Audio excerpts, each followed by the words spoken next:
আসসালামু আলাইকুম। ভাঙা নৌকার মাঝি চ্যানেলে আপনাদের সবাইকে স্বাগত। আশা করি আপনারা সবাই ভালো আছেন। আপনারা তো জানেনই রবিবার রাত মানে বিশেষ কিছু। ভয় আর রহস্যের এক অদ্ভুত জগৎ। আজ আমরা শুনব আমাদের এক নিয়মিত শ্রোতা আরিফের পাঠানো একটি সত্য ঘটনা। ঘটনাটি ঘটেছিল তার ফারুক চাচার জীবনে। তাহলে আর দেরি না করে চলুন শুরু করা যাক আজকের গল্প। সালটা ২০২০। দেশ জুড়ে তখন কঠোর লকডাউন চলছে। তার উপর খবর এলো আমফান নামের এক ভয়াবহ ঘূর্ণিঝড় ধেয়ে আসছে।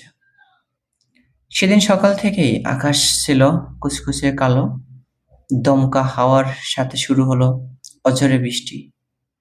মাঝে মধ্যে বজ্রপাতের বিকট শব্দে চারপাশ কেঁপে উঠেছিল। স্বাভাবিকভাবেই সন্ধ্যার পর বিদ্যুৎ চলে গেল। আম্মা হারিকেন জ্বালিয়ে রান্নাঘরে চা বসাতে গেলেন, আর আমি, আমার বাবা আর ফারুক চাচা ড্রয়িং রুমে বসে গল্প করছিলাম।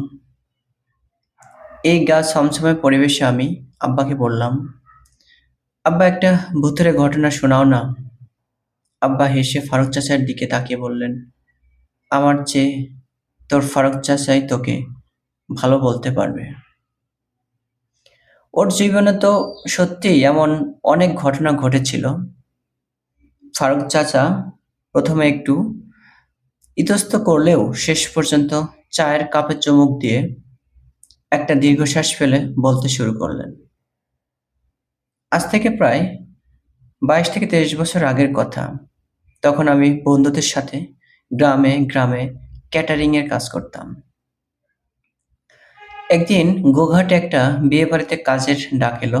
কাজ শেষ করতে করতে রাত অনেক হয়ে গেল। আমরা ট্রেন ধরার জন্য স্টেশনে দৌড়ালাম। কোনো মতে শেষ লোকাল ট্রেনটায় উঠতে পারলাম। ট্রেন ছাড়ার পর জানালার বাহিরে তাকিয়ে দেখি চারপাশের পরিবেশ কেমন যেন অস্বাভাবিক নিস্তব্ধ। আড্ডা দিতে দিতে কখন যে আমাদের নামার স্টেশন পার হয়ে গেছে টেরই পাইনি। যখন হুঁশ ফিরল দেখলাম আমরা পরের স্টেশনে চলে এসেছি। বাধ্য হয়ে আমি আর আমার বন্ধু জামিল সেই অচেনা স্টেশনেই নেমে গেলাম।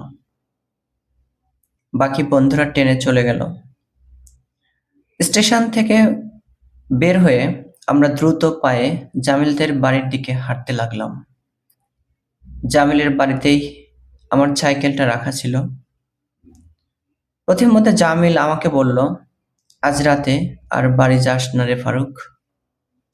এমনিতেই ঝড় বৃষ্টির রাত, তার উপর তোকে ওই পুরনো কবরস্থানের পাশ দিয়ে যেতে হবে। আজ এখানেই থেকে যা। আমি হাসলাম, আরে কিছু হবে না রে, আল্লাহ ভরসা। সকালে আমার জরুরি কাজ আছে, যেতেই হবে। সাইকেল নিয়ে যখন রওনা দিলাম তখন রাত প্রায় ১:৩০। গুড়ি গুড়ি বৃষ্টি শুরু হয়েছে। সাথে কোনো ছাতাও নেই। জামিলের বলা সেই কবরস্থানের কাছাকাছি আসতেই কেমন যেন গাটা শিউরে উঠল। লোকমুখে শোনা যায় মাঝরাতে ওই কবরস্থানে নাকি অদ্ভুত সব কাণ্ড ঘটে। কবরস্থানের ঠিক সামনে আসতেই হঠাৎ আমার সাইকেলের চেইনটা পড়ে গেল। আমি সাইকেল থামিয়ে রাস্তার মাঝখানে চেইন লাগাতে লাগলাম।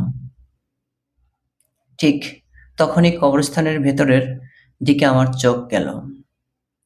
দেখলাম ঘুটঘুটে অন্ধকারের মাঝে একটা ধবধবে সাদা ছাগল গাছের পাতা খাচ্ছে। কিন্তু চোখের পলক ফেলতেই ছাগলটা যেন হাওয়ায় মিলিয়ে গেল। বুকটা ধক করে উঠল। কোনো মতে চেইন লাগিয়ে সাইকেল চালাতে শুরু করলাম। কিন্তু কিছু দূর যেতেই আবার চেইন পড়ে গেল। ভয়ে কাঁপতে কাঁপতে আবার চেইন লাগানোর চেষ্টা করছি। এমন সময় তাকিয়ে দেখি সেই সাদা ছাগলটার পিঠে একটা ছোট্ট বাচ্চা বসে আছে। বাচ্চাটা কবরস্থানের এপার ওপার অদ্ভুতভাবে লাফিয়ে বেড়াচ্ছে। দৃশ্যটা দেখে আমার গায়ের লোম খাড়া হয়ে গেল। কোনো মতে আবার সাইকেলে উঠে পেডেল মারলাম, কিন্তু সামনে তাকাতেই আমার শরীর নিস্তেজ হয়ে গেল। দেখি সেই ছোট্ট ছেলেটা রাস্তার মাঝে দাঁড়িয়ে হাত নেড়ে আমাকে ডাকছে। ঠিক তখনই পেছন থেকে একটা কর্কশ ও ভারী কণ্ঠ ভেসে এলো, যদি বাঁচতে চাস তোর ব্যাগের সব খাবার আমাদের দিয়ে যা। আমি ভয়ে আল্লাহর নাম স্মরণ করে সাইকেলের প্যাডেলে জোরে চাপ দিলাম, কিন্তু গতি বেশি থাকায় ভারসাম্য হারিয়ে সজোরে রাস্তার ওপর পড়ে গেলাম।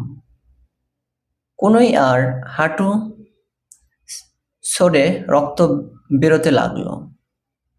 উঠে দাঁড়াতেই আবার অনুভব করলাম আমার ঠিক পেছনেই কেউ দাঁড়িয়ে আছে। সেই একই কর্কশ কণ্ঠ আবার কানে এলো, আমাদের হাত থেকে তুই বাঁচতে পারবি না। আর সাথে সাথে চারদিক কাঁপিয়ে একটা অমানসিক অট্টহাসি ভেসে এলো। হা হা হা হা হা। এবার আর সাইকেল চালানোর চেষ্টা না করে সাইকেলটা হাতে নিয়ে প্রাণপণে দৌড়াতে লাগলাম। কবরস্থান পার হয়ে যখন বাড়ির দরজায় পৌঁছালাম, তখন আমার আর কথা বলার শক্তি ছিল না। দরজায় ধাক্কা দিতেই আমি মাটিতে লুটিয়ে পড়লাম। পরদিন যখন আমার জ্ঞান ফিরল, তখন নিজেকে নিজের বিছানায় আবিষ্কার করলাম। আমার গায়ে তখন 104 ডিগ্রি জ্বর। আব্বা আর আম্মা পাশে বসে কাঁদছেন। আব্বা বললেন, আমি যখন অজ্ঞান হয়ে পড়েছিলাম তখন আমার ব্যাগের ভেতর রাখা বিয়ে বাড়ির অবশিষ্ট সব খাবার নষ্ট হয়ে পচা দুর্গন্ধ বেরোচ্ছিল।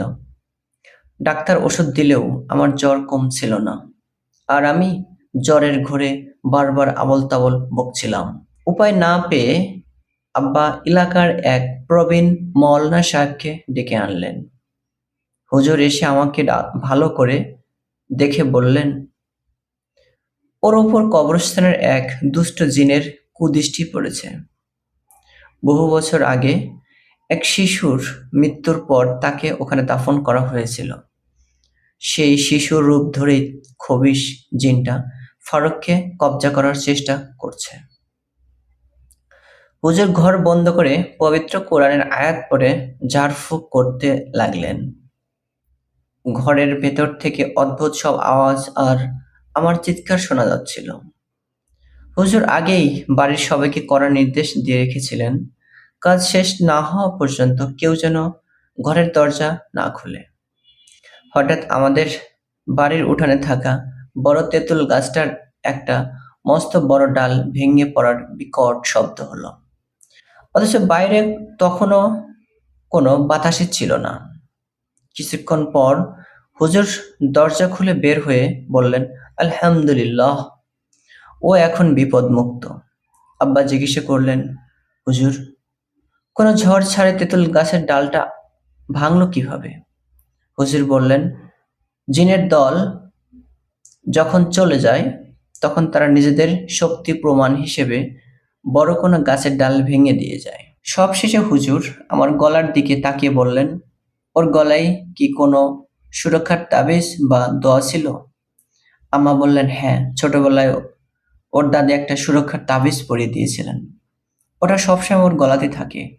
হুজুর স্বস্তির নিঃশ্বাস ফেলে বললেন, শুকরিয়া মহান রব্বুল আলামিন তাবারক তাআলার, আজ ওই তাবিজটার উসিলাতেই ফারুক বেঁচে ফিরছে, না হলে ওই খবিশ জিনটা ফারুককে শেষ করে দিত। ফারুক চাচা একটা দীর্ঘ শ্বাস ফেলে গল্পটা শেষ করলেন। বাইরে তখনও ঝড় বৃষ্টি চলছিল, কিন্তু চাচার কোমরে আর গলায় ঝোলানো সেই তাবিজগুলোর পেছনের রহস্যটা জেনে আমাদের সবার মনে তখন এক অদ্ভুত শীতল শিহরণ বয়ে যাচ্ছিল। এই ছিল আমাদের আজকের বিশেষ আয়োজন। কেমন লাগলো আপনাদের ফারুক চাচার জীবনের এই রোমহর্ষক অভিজ্ঞতা? আসলেই আমাদের চেনা জগতের বাহিরেও এক অদৃশ্য জগতের অস্তিত্ব রয়েছে, যার হদিস আমরা সবসময় পাই না। আপনাদের জীবনেরও যদি এমন কোনো সত্য ঘটনা থাকে, তবে আমাদের ফেসবুক পেজে বা ইমেইলে লিখে পাঠাতে পারেন। আজকের মতো বিদায় নিচ্ছি। মনে রাখবেন, ভাঙ্গা নৌকার মাঝির চ্যানেলে রবিবার রাত মানেই কিন্তু বিশেষ কিছু। সবাই ভালো থাকবেন, সাবধানে থাকবেন। আল্লাহ হাফেজ।